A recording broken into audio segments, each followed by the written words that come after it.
Bab 1171. Cakar Naga Hijau. Ketika orang itu berbicara, dia menunjukkan kepercayaan diri yang kuat.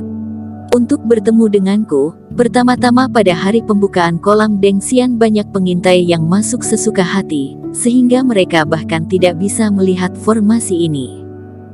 Kedua, ada juga murid sekte Huoyu yang memiliki token ini. Begitu orang itu mengulurkan tangannya, sebuah token di pinggang Eric Kin tiba-tiba bergetar. Eric Kin agak tercerahkan, tidak heran ada kecemerlangan berkedip ketika dia mendarat tadi, itu mungkin untuk mendeteksi identitasnya.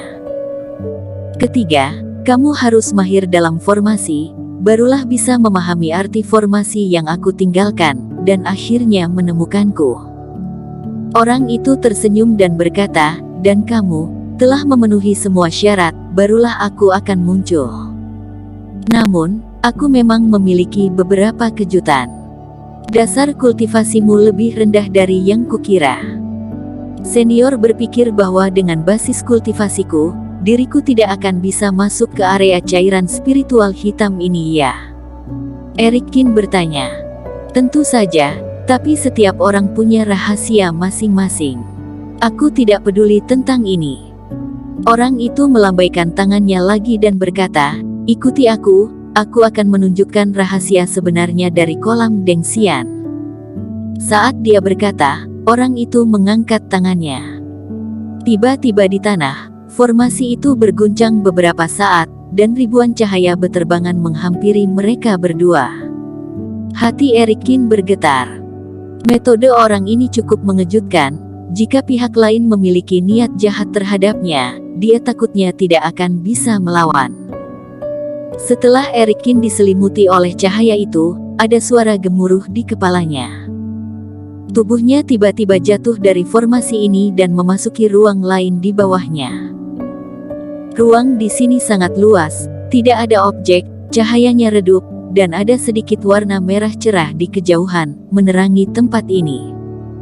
Sosok orang itu melintas, dan dia juga muncul di samping Eric Kin. Ayo pergi. Dia membawa Eric Kin dan terbang menuju tempat di mana sinar merah itu berada. Akhirnya, Eric Kin melihat pemandangan yang mengejutkan. Cahaya merah sebenarnya adalah kumpulan darah, sebesar gunung kecil, dan aura yang memancar sangat kuat, seperti binatang buas. Itu tertahan di tengah udara ruang ini, dikelilingi oleh sejumlah besar pola formasi. Darah terus bergerak dan meronta, bertabrakan, mengguncang pola formasi di sekitarnya, memancarkan semburan cahaya. Dan pupil Eric Kin menyusut. Dalam darah inilah ada benda seperti giok putih, yang terus-menerus berfluktuasi dengan darah. Dan tampaknya benda ini adalah penguasa darah ini. Dia melihat dengan seksama, benda giok putih ini sepertinya adalah cakar binatang. Tapi benda ini tidak memiliki perasaan berdarah, tidak peduli garis meridian kulitnya, hampir transparan, dan lebih terlihat seperti karya seni. Apakah kamu tahu apa ini? Tanya orang itu.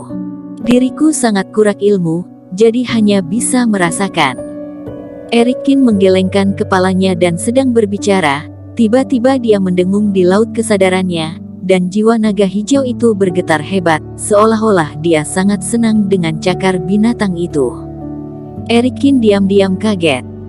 Terakhir kali keadaan ini terjadi, jiwa naga hijau menemukan tulang emas binatang, namun benda ini mengandung kerohanian, dan jiwa naga sangat ingin menyerap benda tersebut, namun cakar binatang ini tidak memiliki aura seperti itu. Mungkinkah? Sebuah pikiran tiba-tiba terlintas di benak Eric Kin. Dia memandang orang itu dengan tidak percaya, itu cakar naga. Ekspresi tenang orang itu akhirnya menjadi sedikit terkejut. Wah, lumayan juga, kamu memiliki pengetahuan semacam ini di usia muda, dan itu tidak umum di antara orang-orang yang pernah ditemuiku. Mata orang itu penuh penghargaan. Eric Kin sangat terkejut. Ada mitos bahwa binatang legendaris telah menghilang di dunia selama bertahun-tahun. Bahkan iblis monster dengan garis keturunan yang tidak murni juga sangat jarang. Dan sekarang, cakar naga asli muncul di depannya. Kaget ya, saat diriku ini melihatnya, aku juga sedikit terkejut. Orang itu menunjukkan ekspresi sedih dan berkata, saat itu, diriku itu sedang mengembara ke tepi benua ini dan menemukan rahasia gunung api. Dari genangan air ini, diriku menemukan cakar naga hijau dan kumpulan darah itu. Benda ini terlalu berharga. Bahkan jika diriku waktu itu berkeliaran, tujuannya bukan untuk berburu harta, dan tidak mungkin kalau tidak tergoda. Tapi pada akhirnya, aku meninggalkan benda ini di pegunungan sebagai keberuntungan untuk negara Dayu. Erikin mendengarkan di samping, merasa sedikit terkejut. Dalam menghadapi harta karun seperti itu, masih tidak tergoda, orang ini jelas bukan orang biasa. Namun sayang sekali kultivasiku pada awalnya tidak cukup untuk memisahkan darah dan cakar naga, sehingga kedua hal tersebut berseteru, banyak reiki terbuang percuma, dan menjadi berserakan di dunia. Jadi hatiku sangat beruntung, dan akan kusebar ke sini formasi besar itu dan menyegel cakar dan darah naga dengan segel formasi, sehingga keduanya tidak bisa saling bertarung, dan melemahkan belenggu keduanya. Oleh karena itu, reiki yang dipancarkan darah ini dapat menyuburkan genangan air ini dan mengubahnya menjadi reiki dalam jumlah besar. Aku mendirikan sekte di sini untuk menjaga muridku selama 100 tahun, dan barulah kemudian pergi dengan lega. Adapun cakar naga ini, itu adalah ujian yang aku serahkan kepada junior sekte. Jika benar-benar ada orang luar biasa yang bisa menghancurkan benda ini sendirian, dia bisa mendapatkan cakar naga-naga hijau ini. Tentu saja, benda ini telah kulemahkan 99%, tetapi setelah dirimu memilih untuk menekannya, kalau cakar naga berhasil mengakui dirimu, kalau tidak dirimu juga akan ditekan dalam formasi, dan tidak akan pernah bisa meninggalkan tempat ini.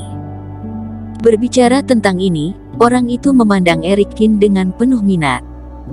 Jadi junior, apakah kamu tertarik untuk menyelesaikan tantangan ini? Mata Erikin bergerak. Cakar naga-naga hijau, binatang buas asli tingkat dewa ditempatkan di sini. Kalau dibilang tidak tergoda, itu palsu, tapi kalau gagal, bisa-bisa jadi terjebak di sini selamanya. Tentunya jika dirimu khawatir gagal, dirimu bisa datang lagi setelah dibukanya kolam Dengxian dalam 50 tahun mendatang. Melihat kebingungan Erikin, orang itu berbicara dengan ringan. 50 tahun dari sekarang. Erikin menarik napas dalam-dalam dan menggelengkan kepalanya. Vinola Su dan Ye Zun tidak tahu apa yang sedang terjadi, dan Sekte Wen Dao juga sedang ada kekacauan, dan Kenny Zhao juga tidak begitu baik. Begitu dirinya menemukan kesempatan untuk kembali, tantangannya pasti tidak kecil. Sekarang kesempatan besar ada di depannya, bagaimana dia bisa menyerah? Dan tepat ketika Erikin memasuki ruang formasi ini, perubahan besar juga terjadi di kolam Dengxian.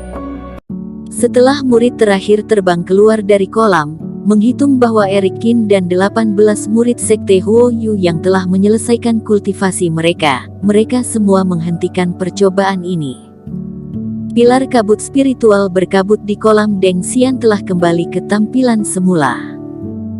Dan ketika semua murid senior membahas prestasi Erikin ini, dan mereka akan pergi, perubahan tiba-tiba terjadi. Sekelompok tokoh muncul ke segala penjuru dari luar kolam Dengxian, aura mereka bersinar menembus, dan setidaknya mereka memiliki kultivasi tahap ke-7 fase keilahian.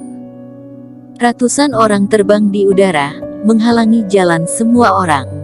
Kalian siapa? Bagaimana bisa sampai di sini? Semua orang kaget.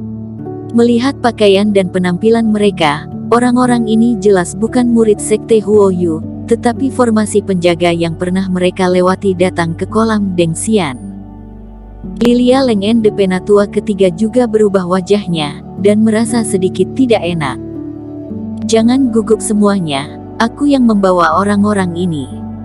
Dengan teriakan keras, Penatua Agung Yunantoni menginjak kekosongan, datang ke langit di atas kepala semua orang dalam beberapa langkah. Sesepuh Ni, apa yang ingin kamu lakukan dengan membawa orang luar ke sini? Lilia Leng berkata dengan wajah dingin. Bersambung.